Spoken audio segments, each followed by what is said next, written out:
Hello, everyone. Welcome back to It Takes Two. Hopefully, you were not detoured from last week with our reaction video.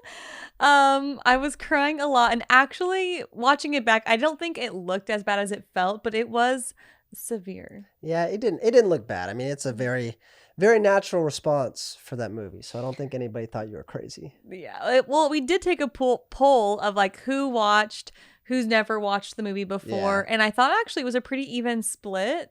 Honestly, it was not too one way or the other, which I thought everyone would say they watched it. So if you've seen it, you get it. If you don't, give it a watch, but obviously maybe with that filter on it Yeah. when you're watching. Today we have an exciting episode for you guys. But we have, our initial segment, which we always love to do, Mm-hmm. something different to just break the ice and, have a fun conversation. And so why don't you explain it? Yeah, so we are going to do a segment. We didn't really properly name it, but basically what we're going to do is we're going to build our It's best couple. like build your own taco bar, build your own pizza bar, build your own relationship. relationship. Yeah, and so like I told Adrian, I was like, okay, it'd be cool if we took aspects of, famous couples and, celebrity couples, and you have to take a character trait and we each get 5. And with that 5, we have to make our best couple. Yeah. So, I feel like we've done like celebrity couple drafts, like who are the best couples and like why. And these people may not necessarily be the best all around, but they have like really good traits that everyone wants. Yeah. And like take that one trait and apply it, Yeah. And it's like, I got the idea because I saw it from like the NFL where it's like build your own quarterback and then they take different aspects. So we're kind of modeling it after that. And so yeah, this will be fun. I don't know if you want to go first or how you want to do it, but I want to hear you do okay, it first. I'll do it. I'll do it first. I have my list right here. 1, 2, 3, 4, 5 people. Okay. Okay. All right. So I will admit that in this, I didn't have like a faith aspect to it. Okay. Yeah, I didn't really I just either. kind of did more so just general, whatever, assume that this couple is strong in their walk with the Lord. Okay. Yeah. Okay. So my first thing that I picked is I said, give me Ryan Reynolds and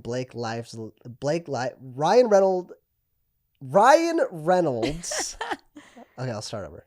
Give me Ryan Reynolds and Blake Lively's affection towards one another. Yeah. Like they, I see them in interviews and they're just like, they're obsessed with one another and they speak highly of each other. Yeah. And, you see the flirtiness and the fun. And so I'll take their affection towards one another. Okay. Yeah. All right. Next, I did give me Zendaya and Tom Holland's unity. Okay. So they're very private as a couple, but they're like totally on board with it. Both like, I feel like whenever they're interviewed about each other, they're always on the same page with like their values and what they do and don't do. And I thought that was You're great. a big fan of them. I am a big fan. Well, what's crazy also is we're big Dune fans. We just watched it, but she was getting interviewed in Dune, and she was asked basically like how much of a heartthrob Timothée Chalamet is, and her answer was, "Yeah, who else is a heartthrob? Tom Holland." It's just like, yeah, like oh yeah, but like, I'm not gonna cause any yes, rumors to get started. Yes. Not like the Sydney Sweeney Glenn Powell situation. Yes, which is don't want any of that drama. So give me their unity. Okay, give me David Beckham and Victoria Beckham's parenting. Oh, okay. Because I don't know a lot about it, but you look at their family and they just seem like a great family unit. Okay. And it seems like that's interesting you say that. I don't know much about their family dynamic, but I feel like what I see, and speculation that there's maybe like tension between their son who just got married and like his new wife in Victoria. Yeah. I don't know if that's real. I don't know. Like, I don't know. Maybe. But I mean, that is what I do know, though. They're older now, but I feel like they always just seem like they got it, Yeah. Okay. Fourth trait, give me John Krasinski and Emily Blunt's cheerleading. So they are both wildly successful as actresses, actors, writers, whatever. But like anytime one of them is featured on the red carpet or in an interview, you can just tell like the other one is just so excited for them. So I Yeah. think that's important in relationship support, cheerleading. And then finally, I said, give me Ashton Kutcher and Mila Kunis' stability. I just feel like they're very under the radar, low key. You don't hear a lot about them. And then because in Hollywood culture, I feel like if you don't hear about them a lot, that's a good thing. Yeah, And they're doing their definitely. thing. And I think they just like remodeled their house and like, They did. It's Yeah. an architectural digest, and it was gorgeous. yeah. So really like, cool. just give me their stability. So that's my 5 traits. Go over what were your traits, like just not your Yeah. people, just the traits. Affection, unity, parenting, stability, and cheerleading. Okay, cool. Mm-hmm. Yeah, those are all really good people. I'm not really surprised by any people that you picked. I did a little bit of like double dipping, I would say, and like what you said, maybe I'll switch some of mine up. So, I am gonna give me Kurt Russell and Goldie Hawn's longevity. Yeah, I was thinking They've been longevity, together too. for 3 decades. Yep. Which is just, they're both in Hollywood. They were both successful. I loved the movie Overboard. And so like them getting together Yeah. and like, you know, Wait, being, did they get together because of that movie? well, I don't know Is where that that fits Goldie in Hawn in that movie? Yeah. Whoa. Yeah, they're actually their first date that was on Valentine's Day. That's crazy. Isn't that cute? Yeah. So I just feel like they've stood the test of time. You know, they're great, you know, step parents to their other kids. And like Kate Hudson will talk all about like how amazing Russell is. So I just feel like they have, you know, sometimes blended families can be really hard, but it sounds like they really are doing it right. So give me their longevity. And I actually said, give me George Clooney and Amal's support for one each other. So kind of like how you said cheerleading, but I feel like they both are really running in their lanes.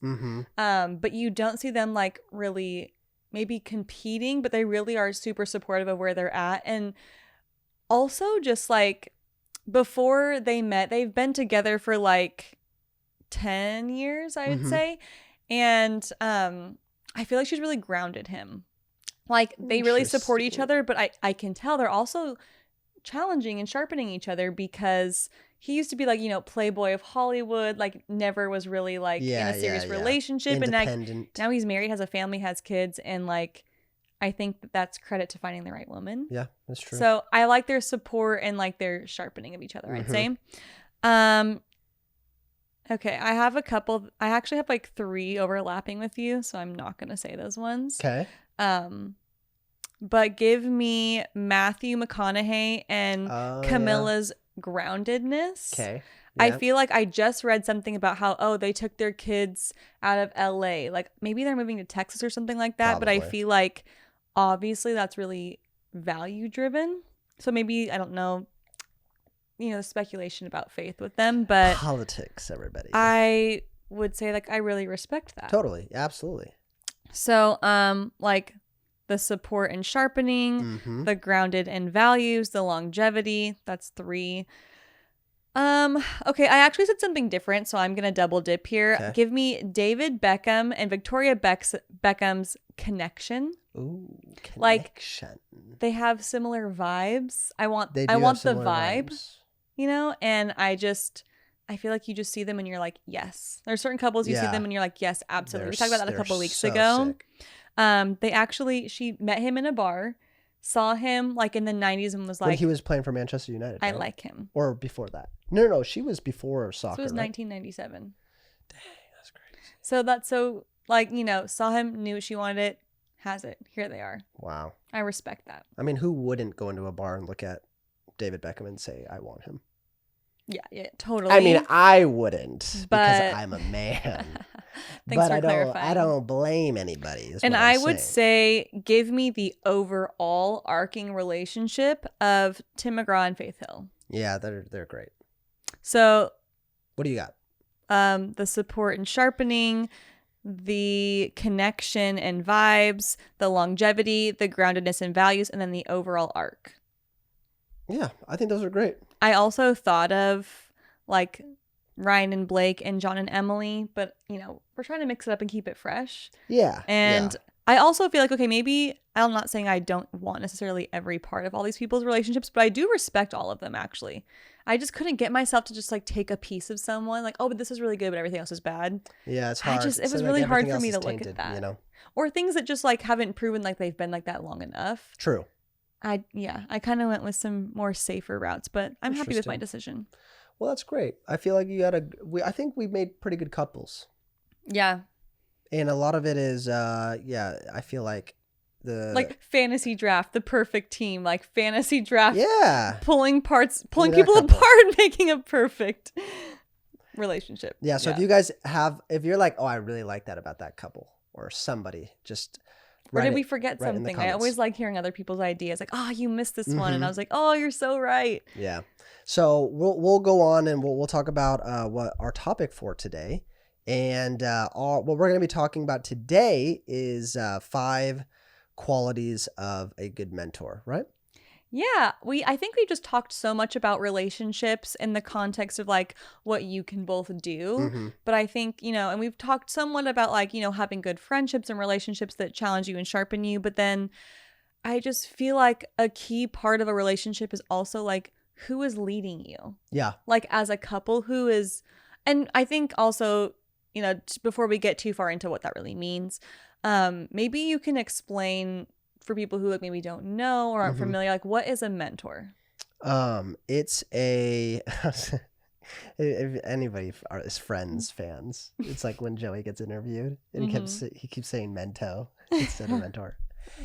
Anyways, a mentor is, it's really just somebody that speaks into your life, that keeps you accountable, that has the best interest for you. It's somebody that knows you and also can help you grow into, really who God's called you to be and to be your best. So for different people, it looks like different people, but it really is just that person that helps you grow, and not just grow, but overcome challenges in your life and blind spots in your life.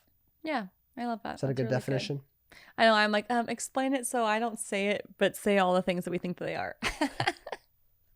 So if maybe you've never heard this before, you're like, this is new information to me. That's kind of how you would describe what a mentor is: someone going before you and helping lead you and guide you. Yeah.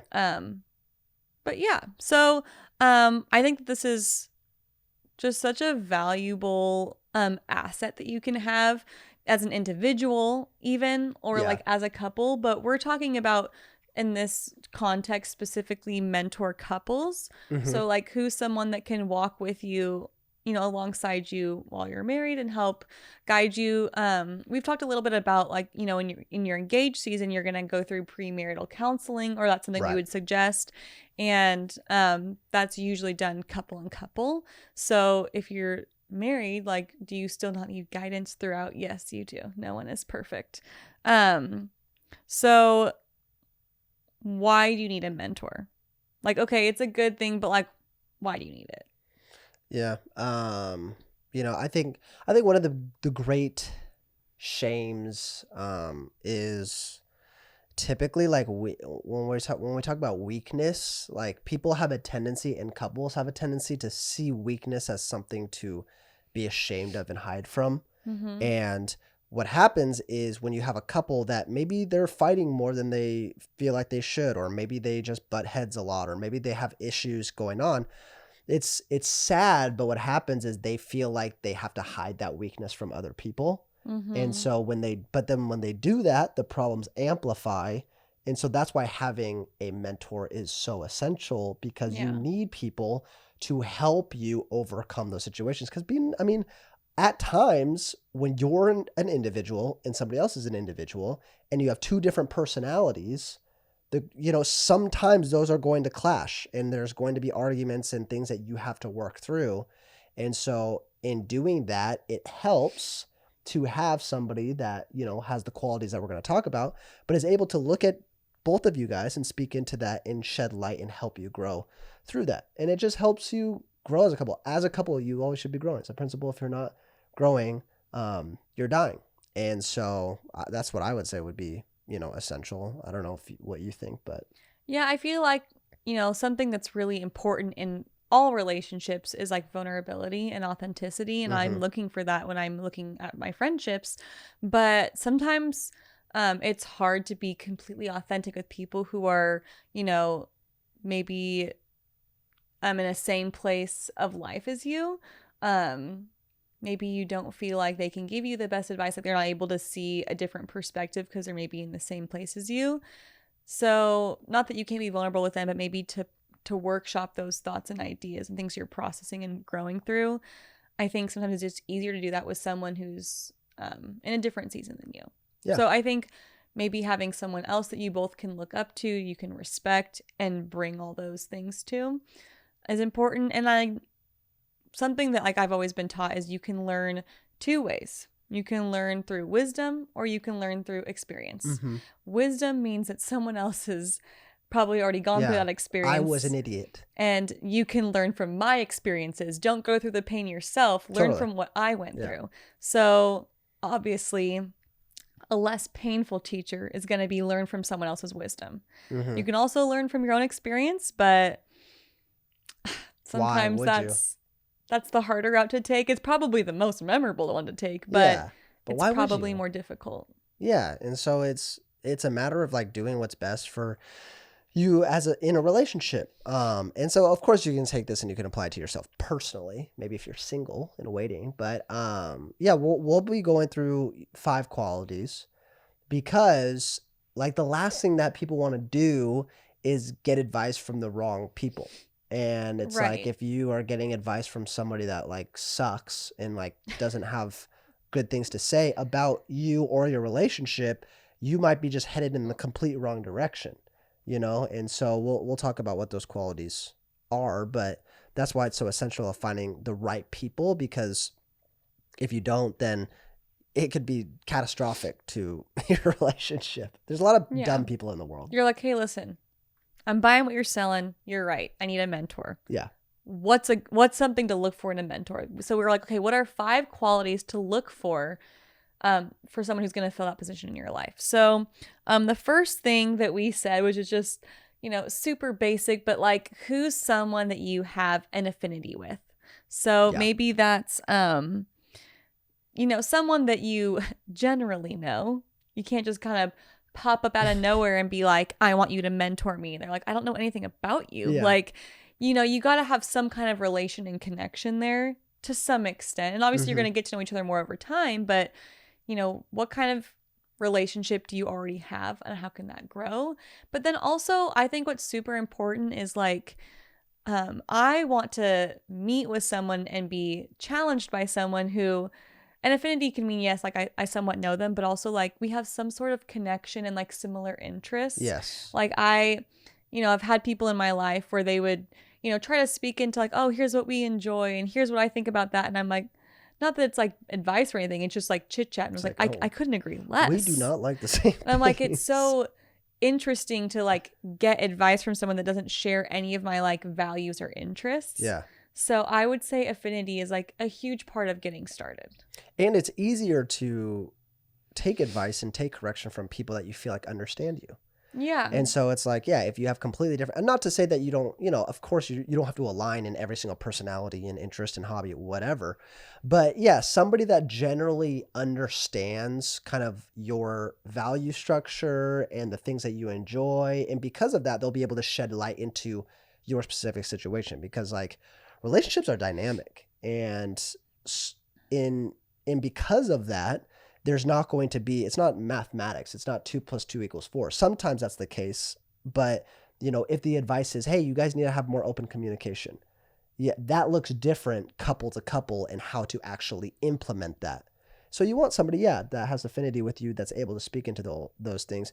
And also like having affinity is important because you need couples and people that are speaking into you to actually like really, for lack of a better terms, care about you guys.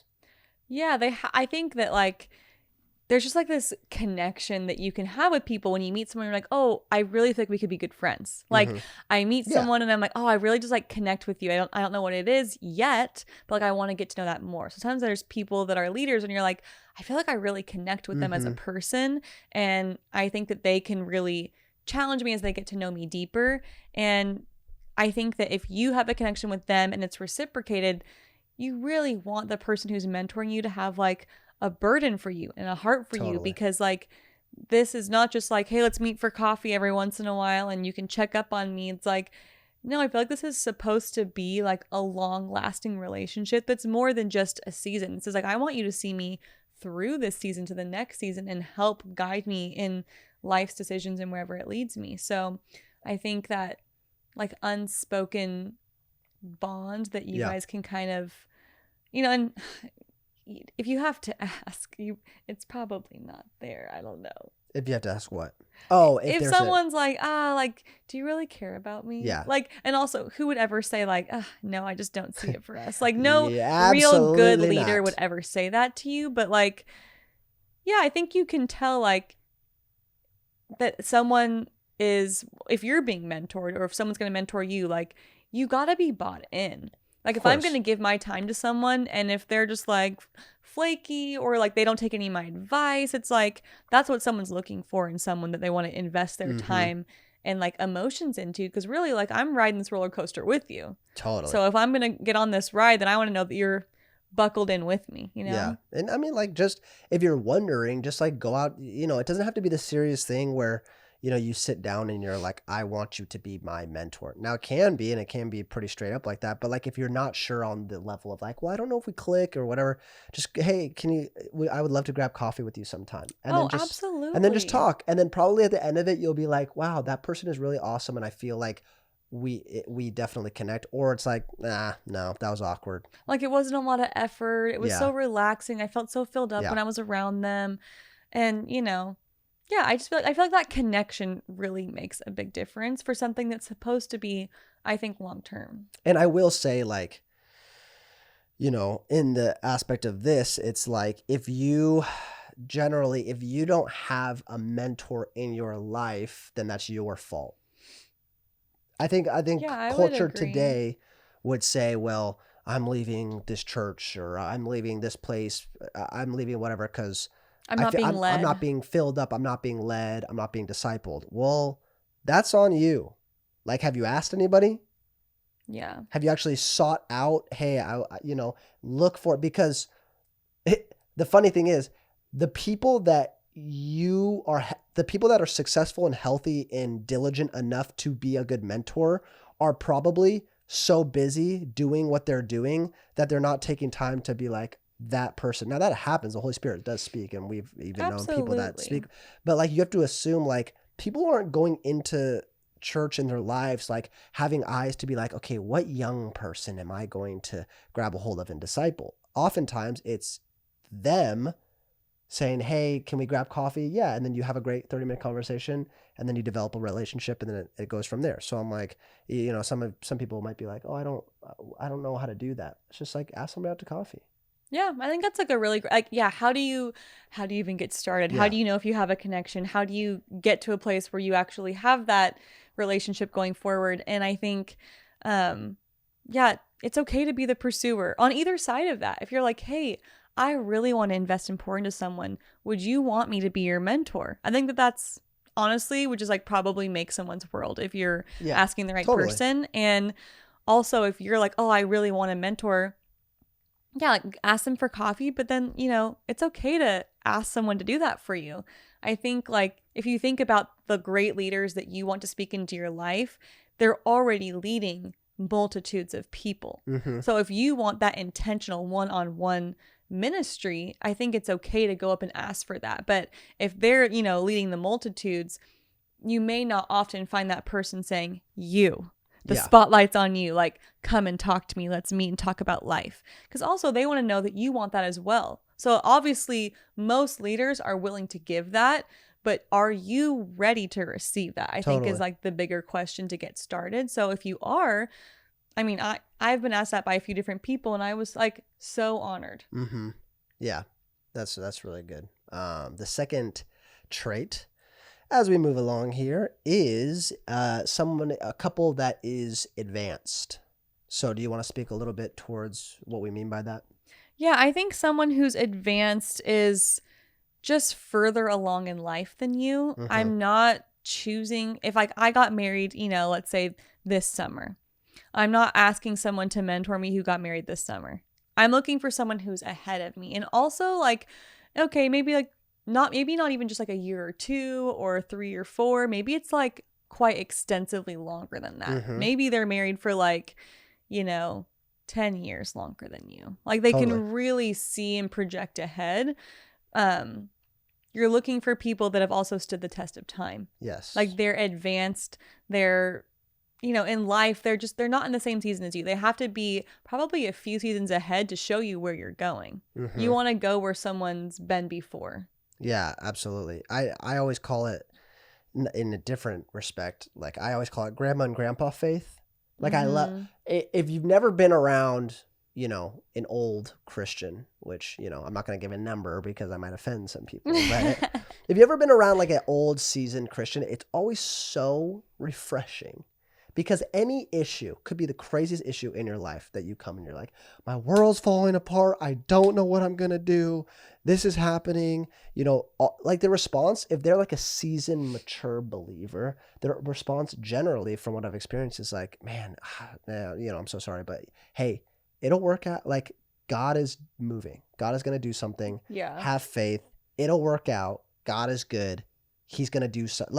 And it's just like, when they say it, it means more because you're like, wait, no, you actually believe it, and because you've seen it so much in your life, and it's Totally. like the longer you go as a Christian, the more faith you build because the more you experience God's goodness and His faithfulness, and it's like I've seen God come through like 20 times, 30 times, 50 times, and because of that, it's like every single time you get more confident, and so the reason I say that is because in relationships, it's like you could feel like, oh, I don't know how we're going to make it through this. Or, man, I'm so frustrated. But when you go to a couple that's been married 20 years, 30 years, 10 years, whatever the next season is for you, it's so reassuring because oftentimes they've either gone through that and come out on the other side, or they know couples who have gone through that and come out on the other side. So they can give that proper godly perspective of like, oh yeah, I know this does suck. Like, oh yeah, no doubt this is hard, but like you guys can make it through this. Or, oh, this is not that big of a deal. Like you guys are It's nothing new to them. They're not rattled by what you are going through. So they're like, oh, that? Yeah, let me tell you about that. It's just like that grounded faith that's just so solid and firm. Yeah, and it's just reassuring to be around that. And it helps you as a couple to be like, oh, okay, and something to look forward to, something to chase after in a healthy respect. Yeah, I mean, you've got to admire where they're at in life. Yeah. And if they're not much further ahead of you, like, there's not as much to admire. Not as much. There's still, good for you wherever you're at. But you want to look ahead and see what they have and be like, I want something like that someday. Oh, totally. And it helps relationally and personally. When you respect them as people as a couple, but then when you respect them individually, that helps a ton too, because there's different, degrees of respect that you have for one another. So that's why it's really, advanced is the next season, because hindsight's 2020. So Absolutely. They can speak into your current season because they've already been there. Yeah. Yeah. And that's the difference between, friends and mentors. 100%. Mentors are ahead of you. Yeah. Friends journey with you. And mentors do too, but instead of just like gabbing about it and like sharing and experiencing it together, you have a perspective that actually allows you to walk forward and have like an end destination there. Yeah, that's good. Next category is, shocker, this is a Christian relationship podcast. So we want our mentor couples to be Christians. Yeah. I mean, this is groundbreaking information. I know. Call the press, everybody. This is wild. But I think that that's still such a big deal that like it actually has to be said, because you're not going to someone also to just give you like personal bias. You're going to someone who's going to give you Christian values and a biblical perspective. So if they're not strong Christians, they're not the right mentor for you. 100%. And I'm not saying that people that aren't Christians can't give good advice, but what I'm saying is like a lot of times biblical advice goes against initial emotions and feelings that we have. Absolutely. Yeah, we're not looking for an emotional response or a reaction or a connection or like empathy. We're looking for like, okay, what's the right thing to do in this situation? Not like, what would you do? What have you done? Like, what is the right thing to do? And a mentor can like maybe sprinkle in some of those things if they're relevant, but they're going to always point you back to like, well, here's what this scripture says. This is what you're supposed to do. This is what I've seen in the Bible. So this is how you relate that to your life.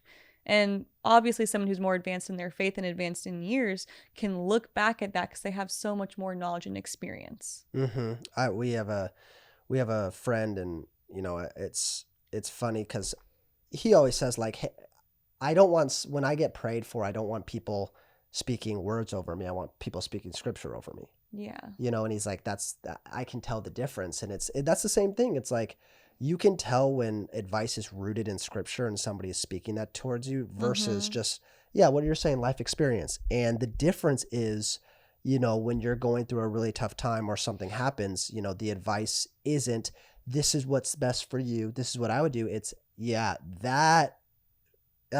I'm sorry. This is what the Bible says. And we're going to contend for that. And that takes being a strong Christian. We're not just talking about, they go to church. Yeah. What is a strong Christian? A strong Christian is not someone who just says, I'm a Christian. Well, good for you. But like, are you involved in your church? Yes. Are you leading small groups? Are you leading a ministry? Are you like showing that you're capable of leading other people in some sort of capacity? Like, are you involved? Are you invested? Are you like, because also like that's just biblical to be involved in your church community. Yeah. So like, what are their devotional life look like? What's their prayer life look like? What's the fruit of their life? Like if you're not able to like really defend like someone's faith and position based on the fruit of their life, like probably not a super strong Christian. And you can get advice from people that aren't Christians, but you should not have a mentor in your life that isn't a Christian as a believer, you know, as a Christian. Yeah. I mean, I've heard it said like all truth is God's truth. So if it's good, like that's still from God, even if it's not coming from like a Christian person, but that should not be who you're going to for a mentor. A mentor should be someone who is really grounded in their faith, because ultimately, if you're a Christian couple, that's what you want too. And not that non-Christians are not good for advice, but obviously they can't understand the faith aspect, which is probably a huge part of your life, or it should be. Yeah, and they can't understand biblical concepts such as the covenant of marriage. Yeah. The established men versus women roles in scripture.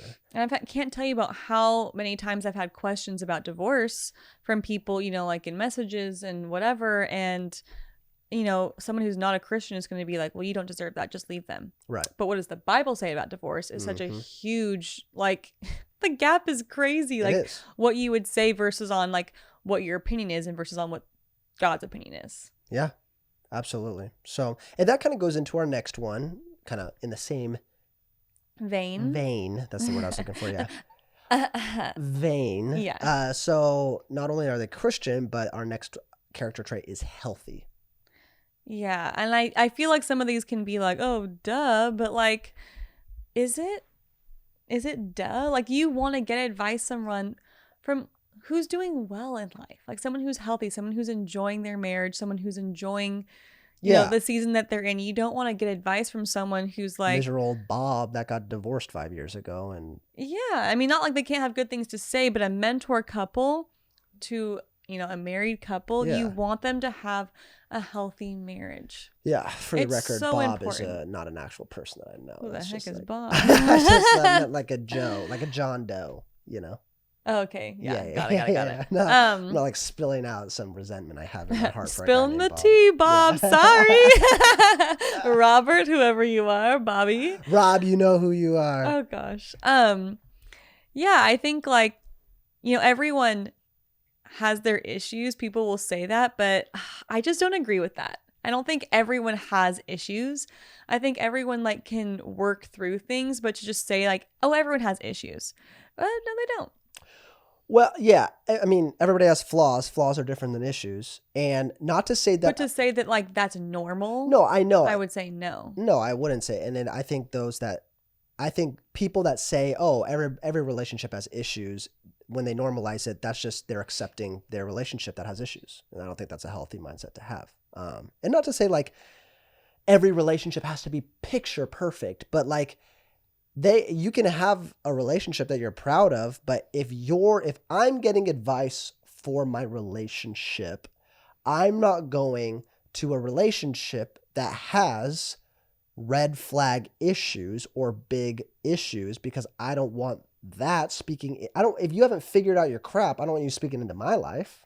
Yeah. And I mean, yeah, everyone will probably have something at one time or another that they're working through, but are you just accepting this as like normalcy, or like are you working through it and Yeah. then moving past it? If you're not able to move past your issues, how are you going to help me move past my issues? I think that's like the biggest thing. Like if you can't work Yeah. through yours, that's okay. Like you are on a journey, but you are not capable of giving to someone else in their journey. Yeah. It's like at the, one time I was working out at the Y and like a dude comes over and tries to give me advice on working out. I'm like, brother, I mean, I'm not judging you, but like, I ain't been taking advice from you, bro. Like, you obviously have not implemented your own advice in your life in terms of the gym. So because of that, like, I'm not going to take your advice because obviously there's no proof that you are showing me. You know what I'm saying? I was gonna say proof's in the pudding, but actually, I think he's just eating the pudding. No, I'm just saying, like, yeah, don't take advice from people that are eating the pudding.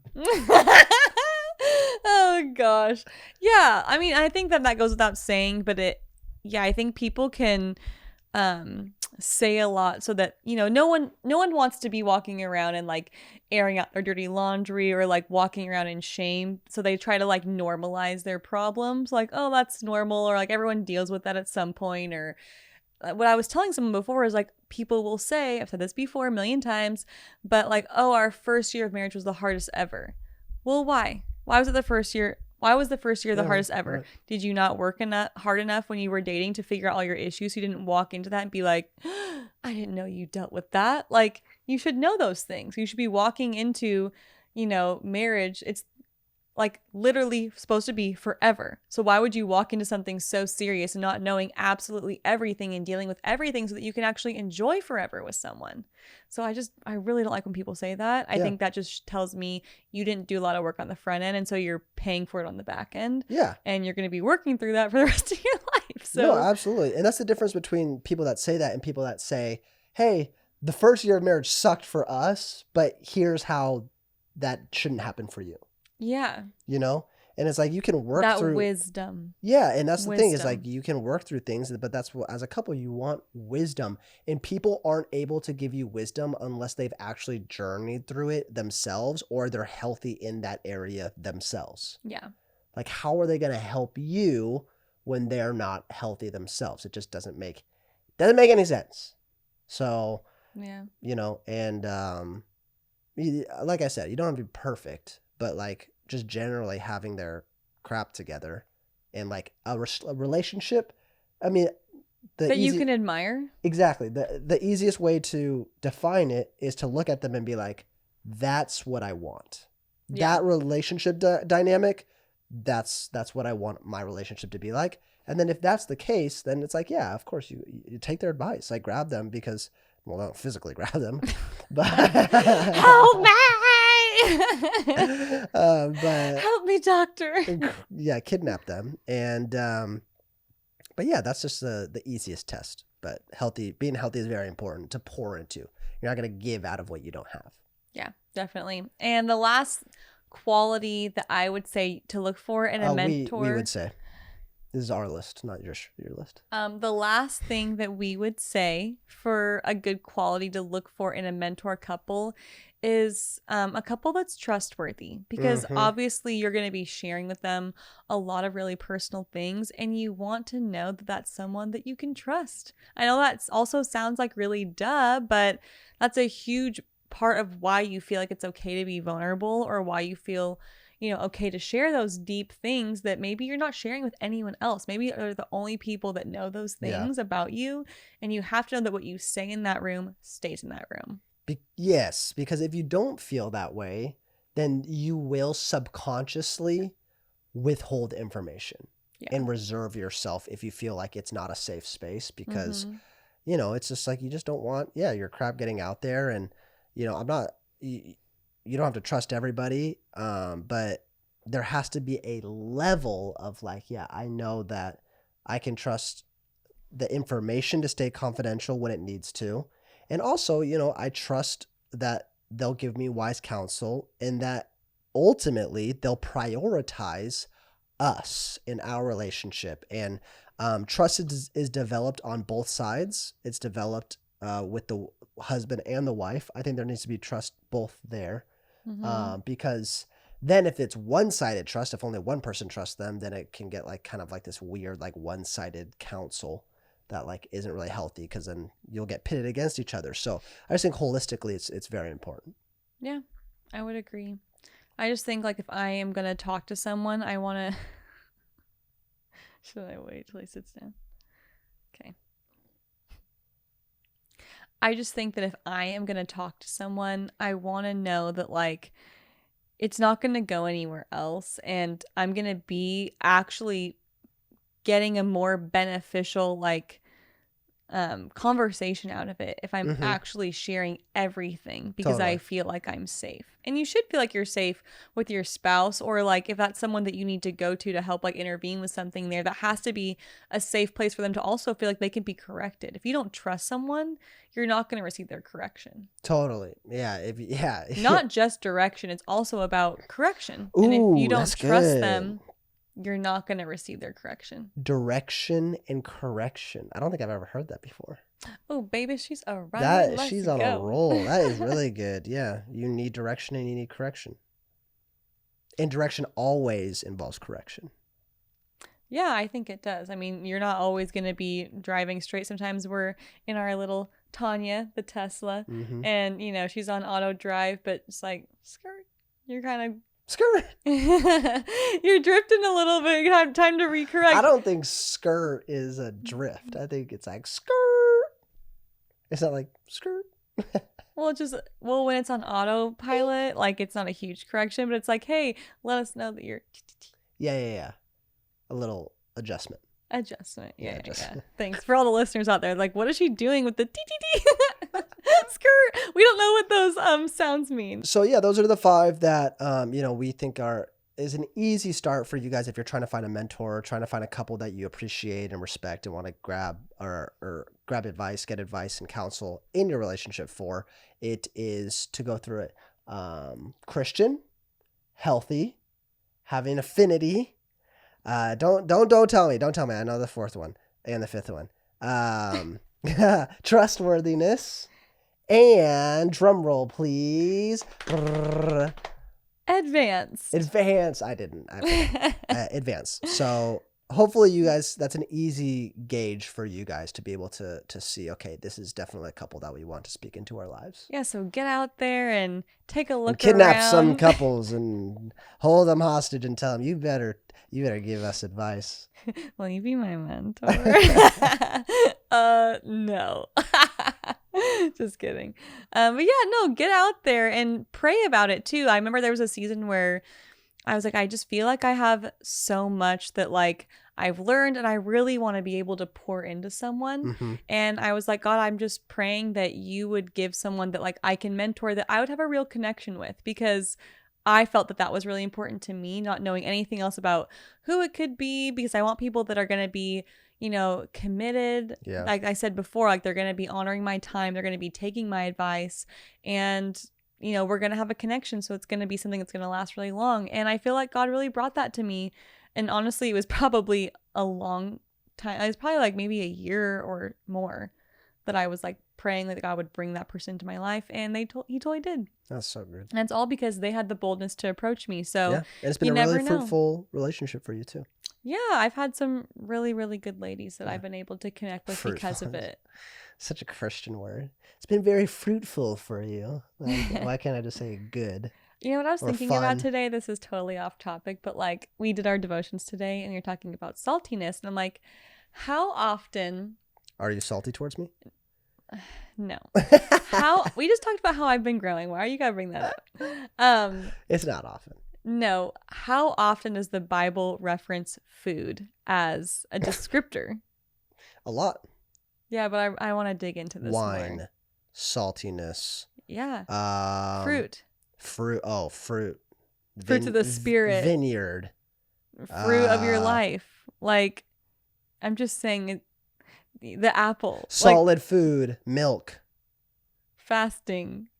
Like, bread. Does not live on bread alone. I am the bread of life. Yeah, a lot. Breaking loaves and there's just a lot of food references, and so if you're a foodie out there, Jesus was a foodie, is what we're trying to say. Don't quote us. Okay, but we have time for one question, and this is a funny one, but I can't wait to ask it. So someone wrote in and said, "Is personality or looks more important to you?" Looks. No look pass. No questions asked. No. Okay. Here's what I'll say. I'm joking, kind of. While you collect yourself from this ghastly response. I would say initially looks is more important to me because so I'm not superficial. even going to get to know someone if I don't find them attractive. Like, obviously in the context of a relationship. No, not duh. Well, no, I know, but it should be duh. So I'd say that initially, but ultimately I find personality much more important. Yeah, no, I agree. Like that's gonna lead me to know someone's personality, but like ultimately, if they have a bad personality but they're good looking, nah. No, I agree. Like you ain't staying around here. You getting cut, baby. Here's the thing. I think the question is not framed correctly because both have to be a priority. When you say, "Oh, well, what's more important?" They're both important. You can't forget one and neglect the other. You shouldn't be with somebody that's super hot that has a sucky personality. You shouldn't be with somebody that has an awesome personality that you think looks really ugly. Yeah, don't be marrying Frankenstein because they're a nice person. Yeah, and don't be marrying the most attractive person you can think of if they're like a bad what's an example of a bad personality? What do you a simp? Hitler. Oh my gosh. I mean, you went to Hitler way was a blast off 100. No, I would say like, yeah, initially and then ultimately, but like, okay, if you're saying, oh, personality is more important than looks, like, I mean, like, your relationship is also a physical relationship, and if you're wanting in one area, you're probably going to go looking for it somewhere else because you're going to feel like something's missing because it is. And if you're saying, oh, it's all looks, no personality, well, then yeah, looks fade. Yeah, that's what I'm saying. And I did a mine though. We said this before. We did a topic like this before, and I posted it, I think, on my personal page. And it blew up, and people were so mad at me. Christians. Like, you're so shallow. Christians like, so mad because Christians get so weird about it. Like, they get so hot and bothered when we say, "Hey, the person that you should be married to, you should find physically attractive." That's insane that people get mad about that. I find that shocking. Personality matters. Of course it does. I'm not saying personality doesn't matter. But are you telling me that you're picking someone that you know is not attractive? Like, first of all, don't tell us we're rude. You're rude. You're saying that your person's unattractive. Yeah, hello? They're like the person in the Da Vinci Code, the dude that like self-mutilates because he feels like he's honoring the Lord. It's like, if I prioritize somebody that I think looks super ugly, but they love the Lord. It's my sacrifice to the Lord. Yeah. Like, that's just like false sad. righteousness. Yeah. And you're going to live a sad, sad life. if that's you. I would say so too. Looks grow, in my opinion, looks grow for women to men, not men to women much. I mean, like Adrian, I find Adrian far more beautiful and attractive today than I do when we first met. I'm wildly gorgeous. No, you are. For those listening. Like I'm more infatuated by you today than I was when I first met you, but that's because the initial attractiveness was there for you. Like I thought you were a 10 out of 10. And then I got to learn your personality and your heart and all of that. And that's made me fall so much more in love with you. But if I didn't find you attractive, then you would have gone from a random person that I just met to maybe a friend, a good friend.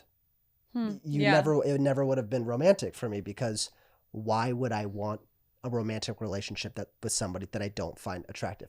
That should not be a controversial Platonic statement. Versus romantic. You Yes. can have a good personality, but if you don't got the looks, you're just going to be platonic. Like, if you don't find a girl attractive, don't pursue her. Oh, I don't think that's the issue. I don't think he would. Who's he? I don't know. John Doe. Bob? Poor Bob. You guys. You know what we should do? Okay. I think here's an idea. Okay. So I listen to this really good podcast. It's called the Smartless Podcast, but it's not a Christian podcast, so I'm not going to recommend it, but it's my favorite one. I'm not going to say my favorite podcast. It's Jason Bateman and Will Arnett and Sean Hayes, and they're hilarious. Anyways, they talk and they bring on guests, and every single time they reference something, like, you know, actor culture. So somebody's like, oh, they reference this. And if they feel like their audience doesn't know what they're talking about, they say, oh, Tracy is Sean's sister, because Sean in the very beginning was like, hey, my sister asked. So finally they're like, Tracy. It's just like their line of like the audience is like, oh, Tracy, you know, like that's. So when we talk about hypothetical scenarios, Let's just talk about Bob. let's talk about Bob. Well, who's the girl? Sandy. No, We'll workshop it. It has to be a one syllable.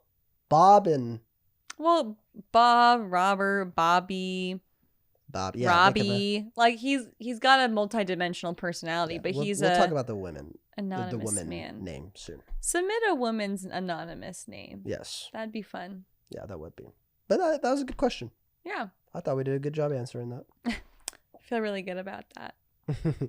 Awesome. Well, thank you guys for listening and for watching. If you guys enjoy the podcast and you haven't yet, we just ask from the bottom of our hearts to leave a review, to like the video, to share it with somebody that you think would bless them. We love you guys, our two crew who are the faithful listeners. It is kind of crazy still to think that people listen every single week. I know. Oh, and next week we are going to be going to a wedding. We are. At a Shout state. out. And we won't have like all our gear with us. So we're going to try to do something maybe vlog style or something more unconventional so that we can take you guys with us. Yeah. You know, it was being love central because we're like, you know, part of a wedding situation. But yeah, we'll do something different. So you'll probably just see it on YouTube if you guys listen on Spotify or Apple. So keep an eye out for that. But we love you guys.